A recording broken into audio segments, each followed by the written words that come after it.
ನಮಸ್ಕಾರ. ಕಲಾ ಚಾವಡಿಯ ಸಹೃದಯ ಬಾಂಧವರೆಲ್ಲರಿಗೂ ವಿಶ್ವ ಮಹಿಳಾ ದಿನಾಚರಣೆಯ ಹಾರ್ದಿಕ ಶುಭಾಶಯಗಳು.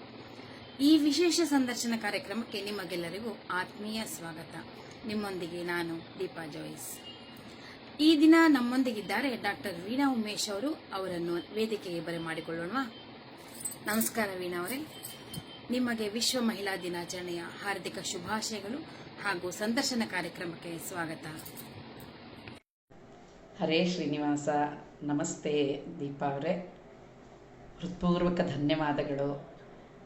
ನಿಮಗೂ ಕೂಡ ಮತ್ತು ಕಲಾ ಚಾವಡಿಯ ರೂವಾರಿಯಾದ ಚಂದ್ರಿಕಾ ಮೇಡಮ್ ಮತ್ತು ಟೀಮ್ ಮತ್ತು ಈ ಕಾರ್ಯಕ್ರಮ ನೋಡ್ತಿರೋವಂಥ ಪ್ರತಿಯೊಬ್ಬರಿಗೂ ನನ್ನ ಹಾರ್ದಿಕ ಶುಭಾಶಯಗಳು, ವಿಶ್ವ ಮಹಿಳಾ ದಿನಾಚರಣೆಯ ಶುಭಾಶಯಗಳು. ಇಂಥ ಒಂದು ಸುದಿನ ನನಗೆ ಬಂದಿರೋದು, ನೀವೆಲ್ಲ ನನ್ನನ್ನು ಇದಕ್ಕೆ ಸಂದರ್ಶನ ಮಾಡುತ್ತಾ ಇರೋದು ನನಗೆ ತುಂಬ ಸಂತೋಷ. ವೀಣಾ ಅವರೇ, ನಿಮ್ಮ ಪರಿಚಯ ಮಾತ್ರ ನಮಗಿದೆ, ಇದರ ಜೊತೆಗೆ ನಿಮ್ಮ ಪರಿವಾರದ ಹಾಗೂ ನಿಮ್ಮ ವಿದ್ಯಾಭ್ಯಾಸದ ಪರಿಚಯ ನಮಗೆ ಮಾಡಿಕೊಡ್ತೀರಾ?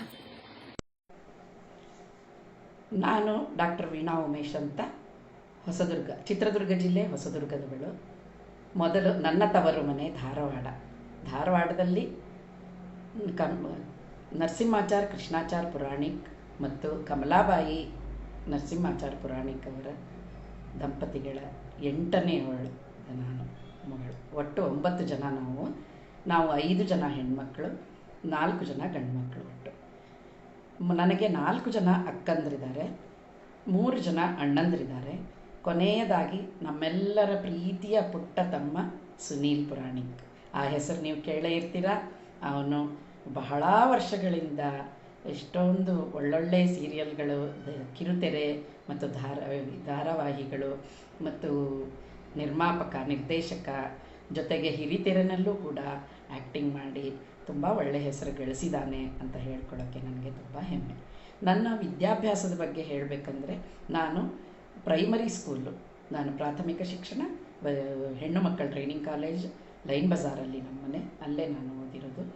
ಆಮೇಲೆ 5, 6, 7 ನಾನು ಯೂನಿವರ್ಸಿಟಿ ಪಬ್ಲಿಕ್ ಸ್ಕೂಲ್, ಮತ್ತು 8, 9, 10 ಬಾಸಲ್ ಮಿಷನ್ ಗರ್ಲ್ಸ್ ಹೈಸ್ಕೂಲ್ 79 ಬ್ಯಾಚಲ್ಲಿ ನಾನು SSLC ಮುಗಿಸಿರೋದು.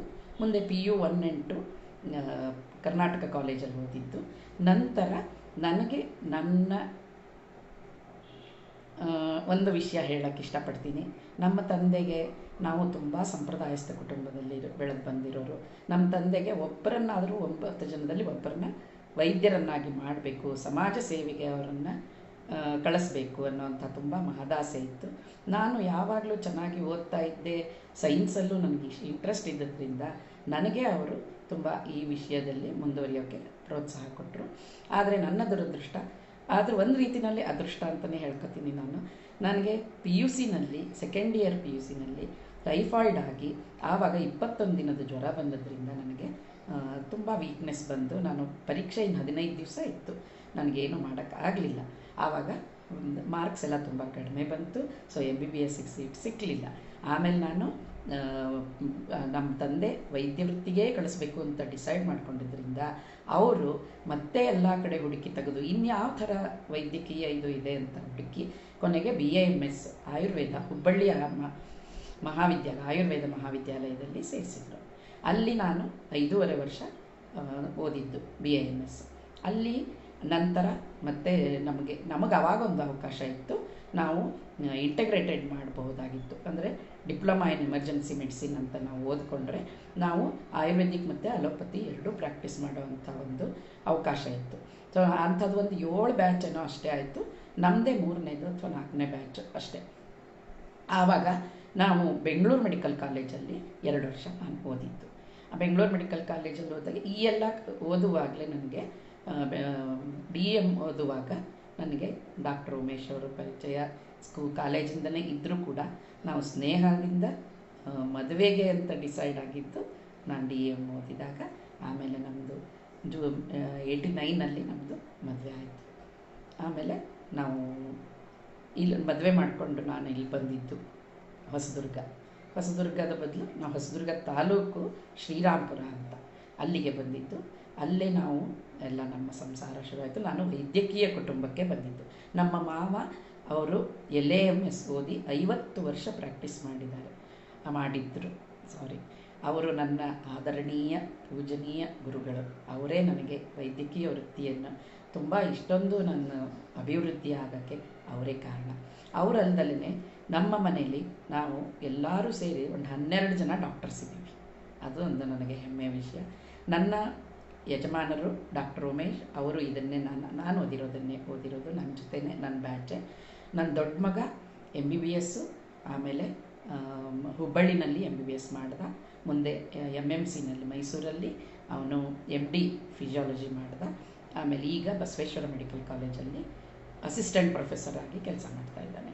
ಅವನ ಹೆಂಡತಿ ನನ್ನ ಮುದ್ದು ಸೊಸೆ ತೇಜಸ್ವಿನಿ, ಅವಳು ಆಯುರ್ವೇದ MD ಮಾಡಿರೋದು, ರಸಶಾಸ್ತ್ರದಲ್ಲಿ ಮಾಡಿರೋದು. ಅವಳು ನಮ್ಮ ಜೊತೆನೇ ಪ್ರಾಕ್ಟೀಸ್ ಮಾಡ್ತಾಳೆ ಇಲ್ಲಿ ಹೊಸದುರ್ಗದಲ್ಲಿ. ಅವರಿಬ್ಬರಿಗೂ ಒಂದು ಮುದ್ದು ಕಂದ, ಈಗ 7 ತಿಂಗಳ ಮಗು, ಅಪ್ರಮೇಯ ಅಂತ ಅವನ ಹೆಸರು. ಆಮೇಲೆ 2ನೇ ಮಗ ಅಭಿಜಿತ್ ಶರ್ಮಾ, ಅವನ ಹೆಂಡತಿ ಚೈತ್ರ, ಅವರಿಬ್ಬರು ಇಂಜಿನಿಯರ್ಸ್, ಅವರಿಬ್ಬರು ಬೆಂಗಳೂರಲ್ಲಿ ಇರ್ತಾರೆ. ಇನ್ನು ನನ್ನ ಮೈದುನಂದರು, ಅವ್ರ ಮಕ್ಕಳು ಡಾಕ್ಟ್ರು, ಅವ್ರ ಹೆಂಡತಿ ಡಾಕ್ಟ್ರು, ಹೀಗೆ ನಮ್ಮ ಮನೆಯಲ್ಲಿ ಅಷ್ಟು ಜನ ಡಾಕ್ಟರ್ಸ್ ಇದ್ದೀವಿ. ಅದಲ್ದಲೇ ನಮ್ಮ ಯಜಮಾನರ ಮುತ್ತಾತ ನಾಲ್ವಡಿ ಕೃಷ್ಣರಾಜ ಒಡೆಯರಿಗೆ ಪಂಡಿತರಾಗಿದ್ದರು, ಪಂಡಿತ ಸೂರ್ಯನಾರಾಯಣ ಶರ್ಮಾ ಅಂತ.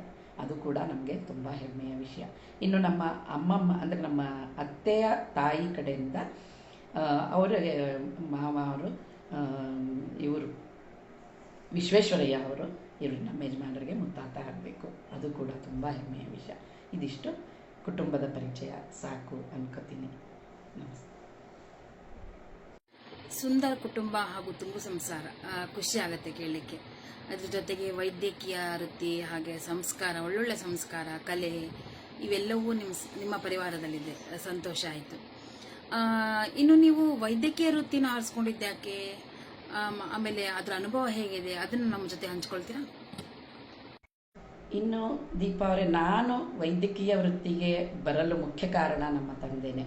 ನಾನು ಆವಾಗಲೇ ಹೇಳಿದೆ, ಅವರಿಗೆ ಯಾರನ್ನಾದರೂ ಒಬ್ಬರು ವೈದ್ಯರನ್ನಾಗಿ ಮಾಡಬೇಕು ಅಂತ ಇತ್ತು. ಹಾಗಾಗಿ ನಾನು ಹೇಗೆ ಆಯುರ್ವೇದ ವೈದ್ಯಳಾದೆ ಅನ್ನೋದನ್ನು ಕೂಡ ನಾನು ನಿಮಗಲ್ಲಿ ಹೇಳಿದ್ದೀನಿ. ಮುಂದೆ ನಾನು ಓದಿದ್ದಾದಮೇಲೆ ಮದುವೆ ಆಗಿ ಬಂದದ ಮನೆಯಲ್ಲೂ ಪೂರ್ತಿ ವೈದ್ಯಕೀಯ ಕುಟುಂಬ ಅಂತಲೂ ಹೇಳಿದೆ.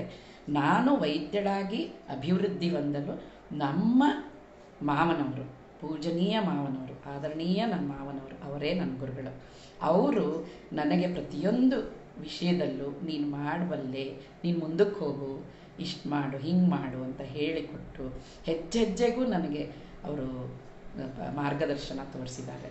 ನಾನು ಹೆರಿಗೆ ಮಾಡಿಸೋದ್ರಲ್ಲಿ ಎಕ್ಸ್ಪರ್ಟ್ ಆಗೋಕ್ಕೆ ಅವರೇ ಕಾರಣ. ನಾನು ತುಂಬ ಖುಷಿಯಿಂದ ಹೇಳ್ತೀನಿ, ನಾನು ಕನಿಷ್ಠ 800ರಿಂದ 1000ವರೆಗೂ ಹೆರಿಗೆಗಳನ್ನು ಮಾಡಿಸಿದ್ದೀನಿ. ನಾನು ಮದುವೆ ಆಗಿ ಬಂದ ಹೊಸದರಲ್ಲಿ ನಾನು ಮನೆಗೆ ಹೋಗಿ ಹೆರಿಗೆ ಮಾಡಿಸ್ತಿದ್ದೆ. ಆಮೇಲೆ ಮತ್ತೆ 5ರಲ್ಲಿ ಮಾಡಿಸಿದ್ದು, ಮತ್ತೆ ಇನ್ನೂ ಅಭಿವೃದ್ಧಿ ಆಗ್ತಾ ಹೋಯಿತು. ನರ್ಸಿಂಗ್ ಹೋಮಲ್ಲಿ ಹೋಗಿ ಮಾಡಿಸ್ತಿದ್ದೆ. ಅದೆಲ್ಲ ಮುಂದಿನ ಕತೆ. ಇದಲ್ದಲೇ ಕೆಲವೊಂದು ಜನ ಮಕ್ಕಳಿಲ್ಲ ಅಂತ ಬಂದವ್ರಿಗೂ ಕೂಡ ನಾವು ಎಷ್ಟೋ ಜನಕ್ಕೆ ನಾವು ಟ್ರೀಟ್ಮೆಂಟ್ ಕೊಟ್ಟಿದ್ದೀವಿ. ಆನೇಕಲ್ಲು, ಚನ್ನಗಿರಿ, ಮೈಸೂರು, ಬೆಂಗಳೂರಿಂದ ಈಗಲೂ ಬರ್ತಾರೆ ಜನ ಮಕ್ಕಳಿಲ್ಲ ಅಂತ ಟ್ರೀಟ್ಮೆಂಟ್ ತಗೊಳ್ಳೋದಕ್ಕೆ. ಸೊ ಅದರಲ್ಲಿ ನಾವಿಬ್ಬರು ದಂಪತಿಗಳು ನಮಗೆ ತಿಳಿದಂಥ ಒಂದು ಸಹಾಯ, ನಮ್ಮ ಮಾವನವರಿಂದ ಬಂದಂಥ ವಿದ್ಯೆಯನ್ನು ನಾವು ಹಂಚ್ತಾ ಇದ್ದೀವಿ. ಅದನ್ನೇ ಸೇವೆ ಮಾಡ್ಕೊಂಡು ಬರ್ತಾ ಇದ್ದೀವಿ. ಎಷ್ಟೊಂದು ಜನಕ್ಕೆ ಅದು ಒಳ್ಳೆಯ ಫಲಿತಾಂಶ ಕೊಟ್ಟಿದೆ. ನಮ್ಮದು 80% ಇದು ರಿಸಲ್ಟ್ಸ್ ಇದೆ. ಹೀಗಾಗಿ ಎಲ್ಲ ಚೆನ್ನಾಗಿ ಇದಾಗ್ತದೆ. ಆ ಮಕ್ಕಳು ಬಂದು ನಿಂತಾಗ ನಮಗೆ ತುಂಬ ಖುಷಿಯಾಗುತ್ತೆ. ಇವರು ನೀವೇ ಹೆರಿಗೆ ಮಾಡಿದ್ದು ಅಥವಾ ನಿಮ್ಮ ಇದು ಅಂತ ಹೇಳಿದಾಗ ತುಂಬಾ ಸಂತೋಷ ಆಗುತ್ತೆ. ನನಗೆ ನನ್ನ ವೃತ್ತಿಯಲ್ಲಿ ನನಗೆ ತುಂಬ ತೃಪ್ತಿ ಇದೆ. ನಾನು ನನ್ನ ಕೈಲಾದಷ್ಟು ಸಮಾಜ ಸೇವೆ ಮಾಡ್ತಾ ಇದ್ದೀನಿ, ಮುಂದೆ ಮಾಡ್ತೀನಿ ಅಂತ ಹೇಳೋಕ್ಕೆ ನನಗೆ ತುಂಬ ಹೆಮ್ಮೆ ಆಗುತ್ತೆ. ನನ್ನ ಬದುಕು ನನಗೆ ಸಾರ್ಥಕ ಅನ್ನಿಸಿದೆ, ನನ್ನ ವೃತ್ತಿ ನನಗೆ. ಅಬ್ಬಬ್ಬಾ, ಪ್ರಸೂತಿ ತಜ್ಞೆ, ನಮ್ಮ ಕಲಾ ಚಾವಡಿಯ ಸದಸ್ಯ ಅಂತ ಹೇಳ್ಕೊಳ್ಳಿಕ್ಕೆ ಖುಷಿ ಆಗುತ್ತೆ, ಹೆಮ್ಮೆನೂ ಆಗುತ್ತೆ. ಈ ನಿಮ್ಮ ವೈದ್ಯಕೀಯ ಸೇವೆ ನಿರಂತರವಾಗಿ ಸಾಗಲಿ, ನಿಮ್ಮ ಸಹಕಾರದಿಂದ ಹೆಣ್ಣು ಮಕ್ಕಳ ಮಡಿಲಿ ತುಂಬಲಿ ಅಂತ ಹೇಳಲಿಕ್ಕೆ ಇಷ್ಟಪಡ್ತೀವಿ. ನಮ್ಮ ಕಲಾಚಾವಡಿ ತಂಡದಿಂದ ಅದೊಂದು ನಿಮಗೆ ಅಭಿನಂದನೆಗಳು ಸಲ್ಲಿಸ್ತೀವಿ. ಆಮೇಲೆ ವೀಕ್ಷಕರೇ ಕೇಳ್ತಿದ್ದೀರಲ್ಲ, ಇದೆಲ್ಲ ಎಷ್ಟು ಖುಷಿ ಆಗುತ್ತೆ. ಒಬ್ಬ ವೈದ್ಯ ವೃತ್ತಿಯಲ್ಲಿ ಇಟ್ಕೊಂಡು ನಮ್ಮ ಎಲ್ಲ ಥೀಮಲ್ಲೂ ಪ್ರತಿಯೊಂದು ಥೀಮಲ್ಲೂ ಅವರು ಭಾಗವಹಿಸ್ತಾರೆ. ಹಾಗೆ ನಮ್ಮ ವಾರ್ಷಿಕೋತ್ಸವದಲ್ಲೂ ಅವರು ಎದ್ದೇ ಇರ್ತಾರೆ, ಸಾಮಾನ್ಯವಾಗಿ ನೋಡಿದ್ದೀನಿ ನಾನು. ವೀಣಾ ಅವರೇ, ಇನ್ನು ನೀವು ತುಂಬಾ ಚೆನ್ನಾಗಿ ಹಾಡ್ತೀರಾ. ಸಂಗೀತ ಅಭ್ಯಾಸ ಆಗಿದ್ದು ಎಲ್ಲಿ, ಯಾರಿಂದ ಕಲಿತ್ರಿ, ಅದನ್ನು ಸ್ವಲ್ಪ ತಿಳಿಸ್ಕೊಡಿ. ಖಂಡಿತ ನಾನು ಸಂಗೀತ ಕಲ್ತಿಲ್ಲ ದೀಪಾ ಅವರೇ. ನಾನು ಇದು ನನ್ನ ಇಷ್ಟವಾದ ವಿಷಯ ಅಂತ ನಾನು ಮುಂದುವರೆದಿರೋದು. ಇದು ಮುಂದುವರಿಯೋಕ್ಕೂ ಕಾರಣ ನಮ್ಮ ತಂದೆನೇ. ಅವರು ತುಂಬ ಚೆನ್ನಾಗಿ ಹಾಡುಗಳನ್ನು ಹೇಳ್ತಾ ಇದ್ರು, ಭಜನೆಗಳನ್ನು ಹೇಳ್ತಾ ಇದ್ರು. ಅವರದ್ದೇ ಆದಂಥ ಒಂದು 30 ಜನದ್ದು ಬರೀ ಗಂಡಸರೇ ಇರುವಂಥ ಒಂದು ಭಜನಾ ಸಂಘ ಇತ್ತು. ಪ್ರತಿ ಗುರುವಾರ ಅವ್ರ ಮನೆಗಳಿಗೆ ಹೋಗಿ ಭಜನೆ ಮಾಡಿ ಬರ್ತಿದ್ರು. 2 hours ತಾರತಮ್ಯೋಕ್ತ ಭಜನೆಯನ್ನು ಮಾಡಿ ಬರ್ತಿದ್ರು ಅವರೇ ನಮಗೆ ಎಷ್ಟೊಂದು ಹಾಡು, ಅವ್ರು ಹಾಡೋದನ್ನೇ ನಾವು ಕೇಳಿ ಕಲ್ತಿರೋದು ಇದೆ, ಅವ್ರು ಕಲಿಸಿರೋದು ಇದೆ. ಅವರಿಗೆ ತುಂಬ ಇಷ್ಟವಾದ ಹಾಡುಗಳಂದರೆ ಇಂದು ಎನಗೆ ಗೋವಿಂದ, ಬಾರೋ ಓಡಿ ಬಾರಯ್ಯ ವೈಕುಂಠಪತಿ ನಿನ್ನ, ಅದು ತುಂಬ ಇಷ್ಟವಾಗಿ ಹೇಳ್ತಿದ್ರು. ಆಮೇಲೆ ಕಾಪಾಡೆಲೆ ಸಕಲ ಆಪದ್ಧರೆ, ಅದು ತುಂಬ ಇಷ್ಟವಾದ ಹಾಡು. ಕೆಲವೊಂದು ಹಾಡುಗಳನ್ನು ಹೇಳುವಾಗಂತೂ ಅವರು ಕಣ್ಣಲ್ಲಿ ನೀರೇ ಬರ್ತಿತ್ತು ಅವ್ರಿಗೆ, ಅಷ್ಟು ಅವರು ಭಾವ ತುಂಬಿ ಹೇಳ್ತಾ ಇದ್ರು. ಕಂಚಿನ ಕಂಠ ಅವರು. ನನಗೆ ಧ್ವನಿ ಅವರ ಕೊಡುಗೆ ಅಂತಲೇ ಹೇಳ್ತೀನಿ ನಾನು. ನನಗೆ ಎಲ್ಲೇ ಫಂಕ್ಷನಲ್ಲಿದ್ದರೂ ನಾನು ಮೈಕಿಲ್ದಲೇ ಹಾಡಬಲ್ಲೆ, ನನ್ನ ಧ್ವನಿ ಕೇಳಿಸುತ್ತೆ ಅನ್ನೋ ಧೈರ್ಯ ನನಗಿದೆ. ಅದೊಂದು ನನಗೆ ತುಂಬ ಸಂತೋಷದ ವಿಷಯನೇ.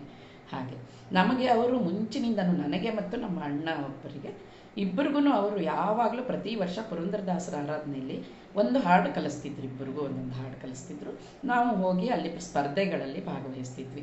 ಧಾರವಾಡದಲ್ಲಿ ಹಾಲ್ಗೇರಿ ಹನುಮಂತೇವ್ರ ಗುಡಿಲಿ ನಡೀತಿತ್ತು, ಮತ್ತು ವಿಠೋಬದೇವ್ರ ಗುಡಿಲೂ ಇರ್ತಿತ್ತು ಒಂದೊಂದು ಸಾರಿ. ಎಲ್ಲಿದ್ದರೂ ಅಲ್ಲಿ ಸ್ಪರ್ಧೆಗೆ ನಾವು ಹೋಗ್ತಿದ್ವಿ. ಪ್ರೈಸ್ ಬರುತ್ತೋ ಬಿಡುತ್ತೋ ಅದ್ರ ಬಗ್ಗೆ ನಮ್ಮ ತಂದೆ ಯಾವತ್ತೂ ಯೋಚನೆ ಮಾಡ್ತಿರ್ಲಿಲ್ಲ. ಪಾರ್ಟಿಸಿಪೇಷನ್ ಈಸ್ ಇಂಪಾರ್ಟೆಂಟ್ ಅಂತ ಹೇಳೋರು. ಶಿಕ್ಷಣದ ಬಗ್ಗೆನೂ ಅವರು ತುಂಬಾ ಪರ್ಟಿಕ್ಯುಲರ್ ಆಗಿದ್ದರು. ಎಲ್ಲರಿಗೂ ಶಿಕ್ಷಣ ಬಹಳ ಮುಖ್ಯ ಅಂತ ಹೇಳ್ತಿದ್ರು. ಹಾಗಾಗಿ ಕಲಿಸ್ತಿದ್ರು. ಆ ಹಾಡುಗಳು ನಾವು ಅವರ ಭಜನಾ ಸಂಘದಲ್ಲಿ ನಾವು ಹೋದಾಗ ನಾವೇನಾದರೂ ತಪ್ಪು ನಮಗೂ ಹಾಡು ಅಂತ ಹೇಳ್ತಿದ್ರು. ನಮ್ಮ ಮನೇಲಿ ಹಾಡಕ್ಕೆ ಬಂದಾಗ ಅವರ ಸಂಘದವರೆಲ್ಲ ನಮಗೂ ಹಾಡಕ್ಕೆ ಹೇಳ್ತಿದ್ರು.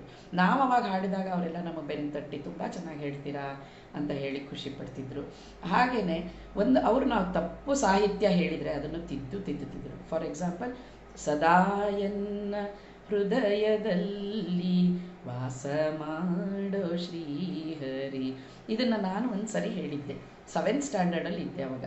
ಹೇಳಿದಾಗ ನಾನೇನು ಮಾಡಿದೆ, ಲಾಸ್ಟಿಗೆ ನಿನ್ನ ನಾನು ಬಿಡುವಳಲ್ಲ ಅಂದ್ಬಿಟ್ಟೆ. ಅವರ ಅಧ್ಯಕ್ಷರು ಹೇಳಿದರು, ಇಲ್ಲ ಮಗು, ಬಿಡುವಳಲ್ಲ ಅನ್ಬಾರ್ದು, ಬಿಡುವನಲ್ಲ ಅಂತಲೇ ಹೇಳಬೇಕು. ನೀನು ಹಾಡಿದ್ರು, ಹೆಣ್ಮಕ್ಳು ಹಾಡಿದರು, ಗಂಡು ಮಕ್ಳು ಹಾಡಿದರು, ದಾಸರು ಅಪರೋಕ್ಷ ಧ್ಯಾನಿಗಳು, ಅವರು ಬರೆದದ್ದನ್ನು ತಿದ್ದೋ ಅಂಥ ಅರ್ಹತೆ ನಮಗಿಲ್ಲಮ್ಮ. ಅವತ್ತಿಂದ ಇವತ್ತಿನವರೆಗೂ ನಾನು ಸಾಹಿತ್ಯ ಯಾವುದು ದಾಸ ಸಾಹಿತ್ಯದಲ್ಲಿ ನಾನು ಎಂದೂ ಚೇಂಜಸ್ ಮಾಡೋಕ್ಕೆ ಹೋಗಲ್ಲ, ನಾನೇ. ಇದು ವಿಶೇಷ. ಹೀಗೆ ನಾವು ಬೆಳೆದು ಬಂದದ್ದು, ಹೀಗೆ ನಮಗೆ ಕಲಿಸಿದ್ದು ನಮ್ಮ ತಂದೆ. ಆ ಭಜನೆಗಳನ್ನೇ ಮಾಡ್ತಾ ಮುಂದೆ ಬಂದು ನಾನು ಕಾಲೇಜ್ಗಳಲ್ಲಿ ಕೂಡ ನಾನು ಎಲ್ಲ ಸ್ಪರ್ಧೆಗಳಲ್ಲಿ ಭಾಗವಹಿಸಿ ಭಾವಗೀತೆ, ಚಿತ್ರಗೀತೆ, ಜಾನಪದ ಗೀತೆ, ಭಕ್ತಿಗೀತೆ ಎಲ್ಲ ಹೇಳ್ತಾ ಇದ್ದೆ. ಆಯುರ್ವೇದ ಓದುವಾಗಲೂ ಕೂಡ ಹೇಳ್ತಾ ಇದ್ದೆ. ಆಮೇಲೆ ನಾನು ಮದುವೆ ಆಗಿ ಇಲ್ಲಿ ಬಂದ ಮೇಲೆ, ನನ್ನ 2 ಮಕ್ಕಳು ಹುಟ್ಟಿ ಎಲ್ಲ ಆದಮೇಲೆ ನಾನು ಇಲ್ಲಿ ಹೊಸದುರ್ಗಕ್ಕೆ ಬಂದ್ವಿ ನಾವು. ಆವಾಗಿಂದ ನಾನು ಇಲ್ಲಿ 98 ಸುಮಾರು 98-99ನಿಂದನೂ ನಾನು ಇಲ್ಲಿಯ ಭಜನಾ ಸಂಘದಲ್ಲಿ ಸೇರಿಕೊಂಡೆ. ಅಲ್ಲಿಂದ ಇಲ್ಲಿವರೆಗೂ ನನಗೆ ತುಳಸಿ ಆಚಾರ್ಯ ಅನ್ನೋರೇ ಗುರುಗಳು.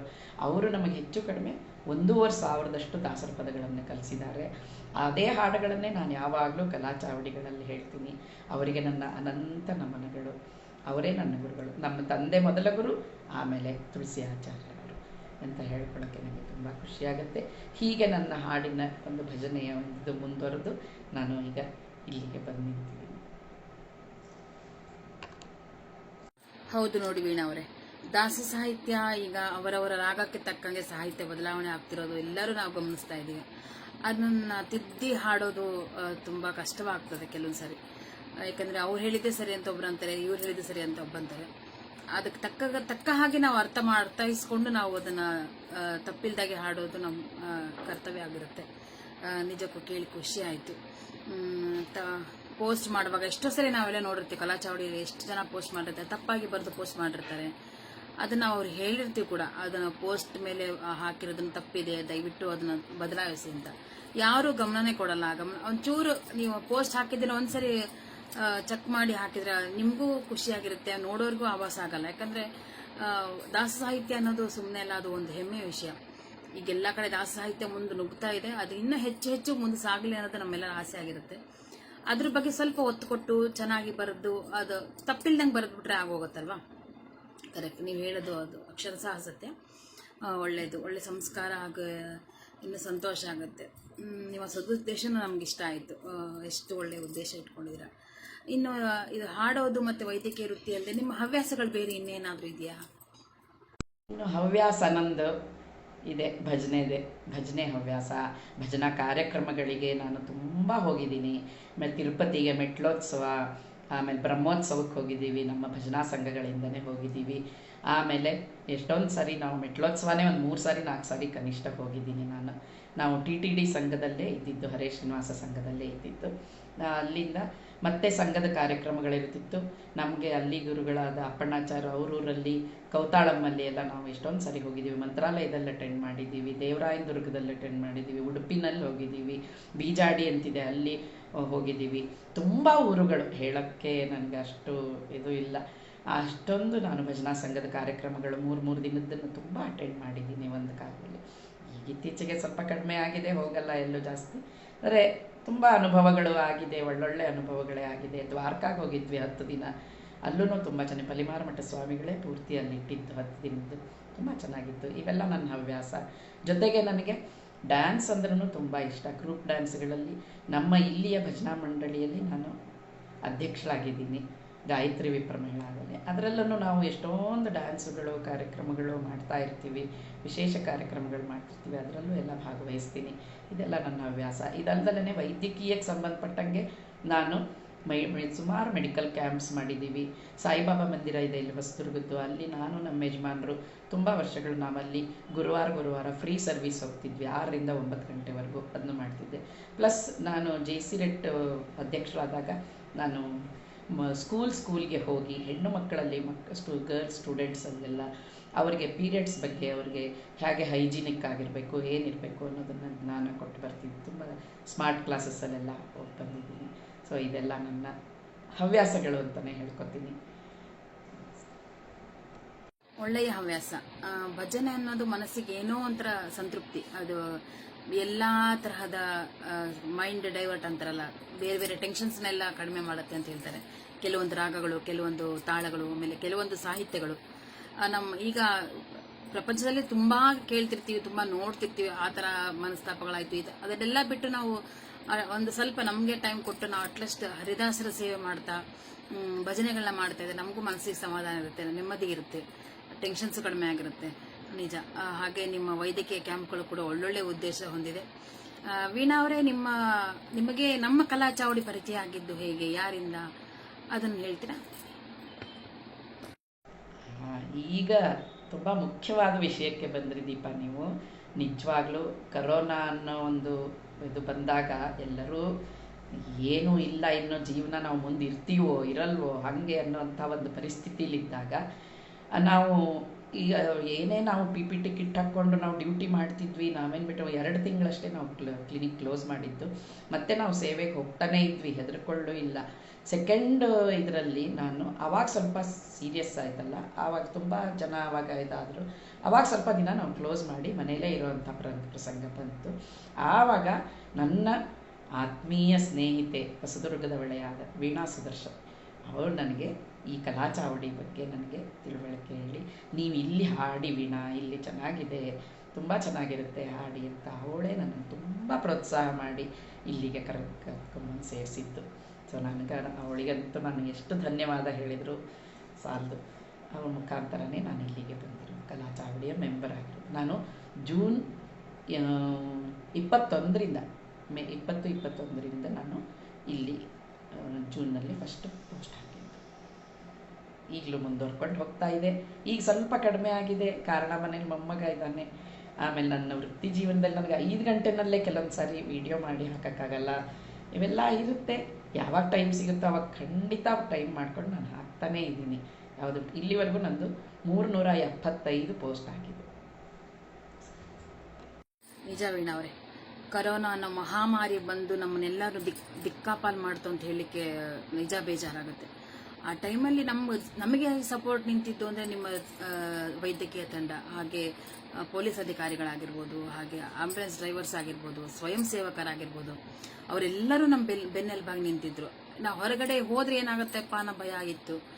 ಆ ಟೈಮಲ್ಲಿ ಹುಟ್ಟಿದ್ದು ನಮ್ಮ ಕಲಾಚಾವಡಿ. ಈಗ ಕಲಾಚಾವಡಿ ಏನಂದರೆ ಹೊರಗಡೆ ಹೋಗೋಕ್ಕೆ ಭಯ ಆದರೂ ಕೂಡ ಮನೇಲಿ ಖುಷಿಯಾಗಿ ದಿನಕ್ಕೂ ಒಂದು ಪೋಸ್ಟ್ ನೋಡ್ತಾ, ಹೊಸ ಹಾಡುಗಳನ್ನ, ಹೊಸ ಥೀಮ್ಗಳನ್ನ ನೋಡ್ತಾ ಕಾಲ ಕಳೆದ್ವಿ. ಖುಷಿ ಆಗ್ತಾ ಇದ್ದಾಗ, ಯಾಕಂದರೆ ಹೊರಗಡೆ ಹೋಗೋಕ್ಕೆ ಭಯ, ಮನೆಯಲ್ಲೇ ಇಷ್ಟೆಲ್ಲ ಎಂಜಾಯ್ ಮಾಡ್ತಾ ಇದ್ದೀವಿ. ಹೊಸ ರಾಗಗಳು, ಹೊಸ ಹಾಡುಗಳನ್ನ ಕಲ್ತೀವಿ. ಆಗ ನಿಜ ನೀವು ಹೇಳಿದ್ದು. ಇದಕ್ಕಾಗಿ ನಾವು ನಮ್ಮ ಮುಖ್ಯ ಸಂಸ್ಥಾಪಕರಾದಂತಹ ಶ್ರೀಮತಿ ಚಂದ್ರಿಕಾ ಬದ್ರಿನಾಥ್ ಅಕ್ಕ ಹಾಗೂ ಬದ್ರಿನಾಥ್ ಹಾಗೂ ಈ ಮೂಲಕ ಧನ್ಯವಾದಗಳು ಅರ್ಪಿಸಕ್ಕೆ ಇಷ್ಟಪಡ್ತೀನಿ. ಯಾಕಂದರೆ ಈ ಸಂಸ್ಥೆ ಕಟ್ಟೋದು ದೊಡ್ಡದಲ್ಲ, ಅದನ್ನು ಒಂದೇ ರೀತಿ ಸುಗಮವಾಗಿ ಸಾಗಿಸ್ಕೊಂಡು ಹೋಗ್ತಿದ್ದಾರಲ್ಲ, ಅದು ಹೆಮ್ಮೆ ಅನಿಸುತ್ತೆ. ಇನ್ನು ಈ ಸಂದರ್ಶನದ ಕೊನೆ ಹಂತಕ್ಕೆ ಬಂದಾಯಿತು. ಎಷ್ಟು ಮಾತಾಡಿದ್ರು ಕಮ್ಮಿನೇ. ಸಮಯ ಹೆಂಗೆ ಹೋಯಿತು ಗೊತ್ತಾಗ್ತಾ ಇಲ್ಲ. ನಿಮ್ಮ ಜೊತೆ ಮಾತಾಡಿ ನಿಮ್ಮ ಪರಿವಾರದ ಬಗ್ಗೆ ತಿಳ್ಕೊಂಡ್ವಿ, ನಿಮ್ಮ ವೈದ್ಯಕೀಯ ವೃತ್ತಿ ಬಗ್ಗೆ ತಿಳ್ಕೊಂಡ್ವಿ, ನಿಮ್ಮ ಹವ್ಯಾಸದ ಬಗ್ಗೆ ತಿಳ್ಕೊಂಡ್ವಿ. ಇನ್ನು ಕೊನೆ ಹಂತದಲ್ಲಿ ವೀಣಾ ಅವರೇ, ಕಲಾಚಾವಡಿಯ ಬಗ್ಗೆ ನಿಮ್ಮ ಒಂದೆರಡು ಮಾತುಗಳನ್ನ ಕೇಳಲಿಕ್ಕೆ ಇಷ್ಟಪಡ್ತೀನಿ. ಇನ್ನು ಚಾವಡಿಯ ಬಗ್ಗೆ ಏನು ಹೇಳಲ್ ದೀಪ, ನಾನು ಎಷ್ಟು ಚೆನ್ನಾಗಿ ನಡೆಸ್ಕೊಂಡು ಹೋಗ್ತಿದ್ದೀರಾ ನೀವೆಲ್ಲ ಸೇರಿ. ಮುಖ್ಯವಾಗಿ ಚಂದ್ರಿಕಾ ಬದ್ರಿನಾಥ್ ಮೇಡಮ್, ಬದ್ರಿನಾಥ್ ಸರ್, ಮತ್ತು ನೀವೆಲ್ಲರೂ ಅವರಿಗೆ ತುಂಬ ಸಹಕಾರ ಕೊಡ್ತಾ ಇದ್ದೀರಿ. ರಶ್ಮಿ, ಲಕ್ಷ್ಮೀ ದೇವರು, ರಮಾ ಅವರು, ನೀವು ಎಲ್ಲ ತುಂಬ ಚೆನ್ನಾಗಿ ಕೊಡ್ತಾ ಇದ್ದೀರಿ. ತುಂಬ ಒಳ್ಳೊಳ್ಳೆ ಥೀಮ್ ಎಲ್ಲ ಹುಡುಕಿ ಕೊಡ್ತೀರಿ. ನಮಗೆ ಇಂಟ್ರೆಸ್ಟ್ ಬರೋ ಹಾಗೆ ನಾವು ಮತ್ತೆ ಹುಡುಕಿ ಇದರಲ್ಲಿ ಭಾಗವಹಿಸಬೇಕು, ನಾವು ಬಿಡಬಾರ್ದು ಅಂತ ಉತ್ಸಾಹ ತುಂಬೋ ಥರ ನಿಮ್ಮ ಥೀಮ್ಸ್ ಇರುತ್ತೆ. ತುಂಬ ಖುಷಿಯಾಗುತ್ತೆ ಎಲ್ಲ ಕಾರ್ಯಕ್ರಮ. ಮೊನ್ನೆ ಹರಿದಾಸ ಹಬ್ಬ ಅಂತೂ ಮರೆಯೋಕ್ಕೆ ಸಾಧ್ಯ ಇಲ್ಲ. ಮೈಸೂರಿಂದು ತುಂಬಾ ಚೆನ್ನಾಗಾಯಿತು. ಪ್ರತಿ ವರ್ಷವೂ ನಾನು ಆದಷ್ಟು ವಾರ್ಷಿಕೋತ್ಸವಗಳನ್ನು ತಪ್ಪಿಸಿಲ್ಲ. ಹಾಗಾಗಿ ಒಂದೇ ಒಂದು ಸಲ ಮಿಸ್ ಆಗಿದೆ ಮೊನ್ನೆ ಸರಿ. ಅದು ಬಿಟ್ಟರೆ ಎಲ್ಲೂ ಮಿಸ್ ಮಾಡೋದು ಇಲ್ಲ. ಆದಷ್ಟು ಬರೋಕ್ಕೆ ಪ್ರಯತ್ನ ಪಡ್ತೀನಿ. ನನಗೆ ಚಾವಡಿಯ ಮೆಂಬರ್ ಅಂತ ಹೇಳ್ಕೊಳ್ಳೋಕ್ಕೆ ನನಗೆ ತುಂಬ ತುಂಬ ತುಂಬ ತುಂಬ ಹೆಮ್ಮೆ, ತುಂಬ ಅಭಿಮಾನ. ನಮ್ಮ ಚಾವಡಿ ಇದು ಇನ್ನೂ ಅಭಿವೃದ್ಧಿ ಹೊಂದಲಿ, ಇನ್ನೂ ಜನಗಳು ಸೇರಲಿ, ಇನ್ನೂ ಚೆನ್ನಾಗಿ ಹಾಡುಗಳು ಇದು ಎಲ್ಲ ಕೇಳೋ ಹಾಗಾಗಲಿ. ತುಂಬ ಖುಷಿಯಾಗಿ ಎಷ್ಟೊಂದು ಸ್ನೇಹಿತೆಯರು ಸಿಕ್ಕಿದ್ದಾರೆ ನಮಗೆ ಇಲ್ಲಿ ಬಂದ ಮೇಲೆ. ಅದು ತುಂಬ ಚೆನ್ನಾಗಿ ನಡ್ಕೊಂಡು ಹೋಗ್ತಿದೆ. ನನಗೆ ನಮ್ಮ ತಂದೆಯ ಥರ ನನಗೆ ಅದೊಂದು ಆಸೆ ಇದೆ. ನೋಡ್ತೀನಿ ಯಾವಾಗುತ್ತೆ ಗೊತ್ತಿಲ್ಲ. ಅವರು ನಮಗೆ ಶನಿವಾರ ಭಜನೆನ ಎಲ್ಲ ಮಕ್ಕಳನ್ನ ಸೇರಿಸ್ಕೊಂಡು ಪ್ರತಿ ಶನಿವಾರ ಭಜನೆ ಮಾಡ್ತಿದ್ರು ಅವರು. ಅದರಲ್ಲಿ ತಾರತಮ್ಯ ಹೋಗ್ತಾನೆ ಇರ್ತಿತ್ತು. ಸಣ್ಣ ಹಾಡುಗಳನ್ನು ಅವ್ರು ಕಲಿಸ್ತಾ ಇದ್ರು, ಅದು ಮಾಡ್ತಿದ್ರು. ಸೊ ನಾನು ಅದನ್ನೊಂದು ಮಕ್ಕಳಲ್ಲಿ ಒಂದು ಸ್ವಲ್ಪ ನಮ್ಮ ಸಂಸ್ಕೃತಿ ಇನ್ನೂ ಬರಬೇಕು, ಎಲ್ಲರಲ್ಲೂ ಸಂಸ್ಕಾರ ಬರಬೇಕು. ಇದರಲ್ಲಿ ನಿಮ್ಮ ತಾಯಿಯರು ಎಲ್ಲರೂ ತುಂಬ ಇದರಲ್ಲಿ ಭಾಗವಹಿಸಿ, ನೀವು ನಿಮ್ಮ ಮಕ್ಕಳು ಮೊಮ್ಮಕ್ಕಳು ಎಲ್ಲ ಹಾಡೋ ಥರ ಮಾಡಿ ಅಂತ ನನ್ನ ಅನಿಸಿಕೆ. ಇಂಥ ಒಂದು ಅವಕಾಶ ಕಲಾಚಾವಡಿಲಿ ನನಗೆ ಇಂಥ ಒಂದು ಸಂದರ್ಶನ ಕೊಡೋಕ್ಕೆ ಒಂದು ಅವಕಾಶ ಸಿಕ್ಕಿದ್ದು ನನಗೆ ನಿಜವಾಗ್ಲೂ ತುಂಬ ಅಂದರೆ ತುಂಬ ಖುಷಿಯಾಗಿದೆ. ಎಲ್ಲರಿಗೂ ಅನಂತ ಧನ್ಯವಾದಗಳು. ಹೀಗೆ ನಮ್ಮ ಚಾವಡಿಯ ಸಂಬಂಧ ಹೀಗೇ ಇರಲಿ, ನಮ್ಮ ಸ್ನೇಹ ಹೀಗೇ ಇರಲಿ. ನಮಸ್ತೆ. ನಿಜ, ನಿಮ್ಮ ಅಭಿಮಾನದ ನುಡಿಗೆ ನಾವೆಂದು ಋಣಿ. ಯಾಕಂದರೆ ನೀವು ಸದಸ್ಯರುಗಳಿಲ್ದಂಗೆ, ನಿಮ್ಮ ಸಹಕಾರ ಇಲ್ದಂಗೆ ನಾವೇನು ಮಾಡ್ಲಿಕ್ಕೆ ಸಾಧ್ಯ ಇಲ್ಲ. ಹಾಗೆ ಎಲ್ಲರ ಬಾಯಲ್ಲಿ ಹರಿದಾಸ ಮಹೋತ್ಸವ ಕೇಳಿ ನಂದ ಒಂದು ಚಿಕ್ಕ ಅನುಭವ ಹೇಳ್ತೀನಿ. ಹರಿದಾಸ ಮಹೋತ್ಸವ ಮಾಡಬೇಕು ಅಂತೇನೋ ಅಂದ್ಕೊಂಡ್ಬಿಟ್ವಿ. ಅದನ್ನ ಹೇಗಪ್ಪ ನಿಭಾಯಿಸ್ಕೊಂಡು ಹೋಗೋದು ಅನ್ನೋದು ಸ್ವಲ್ಪ ಟೆನ್ಷನ್ ಇತ್ತು. ಅಂದರೆ ಟೆನ್ಷನ್ ನಾವು ಮಾತ್ರ ತೊಗೊಂಡಿದ್ವು ಅಷ್ಟೇ. ಅಲ್ಲಿ ನಮ್ಮ ಹಿಂದೆ ಇದ್ದಂತಹ ನಮ್ಮ ಮುಖ್ಯ ರೂವಾರಿ ಅವರು ಏನೂ ಟೆನ್ಷನ್, ಅವ್ರಿಗೆ ಎಷ್ಟು ತುಂಬ ಟೆನ್ಷನ್ ಇದ್ದೇ ಅಂತಿಲ್ಲ. ಬಟ್ ಆ ಟೈಮಲ್ಲಿ ನಮಗಾದಂಥ ಟೆನ್ಷನ್ ಅರ್ಧ ಕೆಲಸ ಅಂದರೆ 45% ಮಾತ್ರ ನಾವು ಮಾಡ್ತಿದ್ವಿ. ಮಿಕ್ಕಿದ ಎಲ್ಲ ಕೆಲಸ ಅವ್ರು ಮಾಡಿಬಿಡ್ತಿದ್ರು. 45 ಅಂತ ಹೇಳೋದು ತಪ್ಪಾಗುತ್ತೆ. 10% ಮಾತ್ರ ನಾವು ಕೆಲಸ ಮಾಡ್ತಾ ಇದ್ವಿ. ಇನ್ನು ಮಿಕ್ಕ 90% ಕೆಲಸ ಅವ್ರು ಮಾಡಿ ನಮ್ಮ ಹೆಸರುಗಳನ್ನ ಮೇಲೆ ತರ್ತಾ ಇದ್ರು. ಯಾಕಂದ್ರೆ ಅವ್ರು ಮಾಡಿ ಏನೂ ನಮ್ಮ ಕೈಲಿ ಆಗಿದ್ದ ಸಣ್ಣ ಪುಟ್ಟ ಕೆಲಸ, ನಾವೆಲ್ಲೋ ದೂರ ಇದ್ದೀವಿ, ಅವರು ಎಲ್ಲ ಕೆಲಸನೂ ಮಾಡಿ ಮಾಡಿ ಮಾಡಿ ಮಾಡಿ ಹಿಂಗಾಯ್ತು ಇದಾಯ್ತು ದಿನದಿನದ್ದು ಅಪ್ಡೇಟ್ ಕೊಡ್ತಾ ಇದ್ರು. ಹೇಗೆ ಅಂದರೆ ಒಬ್ಬ ತಾಯಿ ತನ್ನ ಮಕ್ಕಳ ಬೆನ್ನ ಹಿಂದೆ ನಿಂತ್ಕೊಂಡು ಹೇಗೆ ಇದನ್ನ ಮಾಡಿ ಮುಗಿಸ್ಬೇಕು ಅನ್ನೋದನ್ನು ಅವರಿಂದ ನಾವು ತಿಳ್ಕೊಂಡ್ವಿ. ನಿಜಕ್ಕೂ ಅವರಿಗೆ ಈ ಮೂಲಕ ಧನ್ಯವಾದಗಳು ತಿಳಿಸ್ತಾ ಇದ್ವಿ. ಹಾಗೆ ವೀಣಾ ಅವರೇ, ಈ ನಿಮ್ಮ ಒಳ್ಳೆಯ ಉದ್ದೇಶದ ಕನಸುಗಳೆಲ್ಲ ನನಸಾಗಲಿ ಅಂತ ಕೇಳ್ಕೊತಾ ಇದ್ದೀವಿ. ನೋಡಿರಲ್ಲ ವೀಕ್ಷಕ, ಇಷ್ಟೊತ್ತು ವೀಣಾ ಅವ್ರ ಜೊತೆ ನಾವು ಮಾತಾಡಿದ್ವಿ. ಟೈಮ್ ಹೋಗಿದ್ದೇ ಗೊತ್ತಾಗಲಿಲ್ಲ. ಅವ್ರ ಬಗ್ಗೆ ತಿಳ್ಕೊಂಡ್ವಿ. ಹಾಗೆ ಇನ್ನೂ ಹೆಚ್ಚು ಹೆಚ್ಚು ಕಾರ್ಯಕ್ರಮಗಳು ಮಾಡಲಿಕ್ಕೆ ಸಪೋರ್ಟ್ ನಿಮ್ಮಿಂದ ಸಿಗುತ್ತೆ ಅಂತ ಕೇಳ್ಕೊಳ್ತಾ ಈ ದಿನದ ವಿಶೇಷ ಸಂದರ್ಶನ ಕಾರ್ಯಕ್ರಮದಲ್ಲಿ ವೀಣಾ ಉಮೇಶ್ ಅವ್ರನ್ನ ಬೀಳ್ಕೊಡೋಣ. ನಮಸ್ಕಾರ.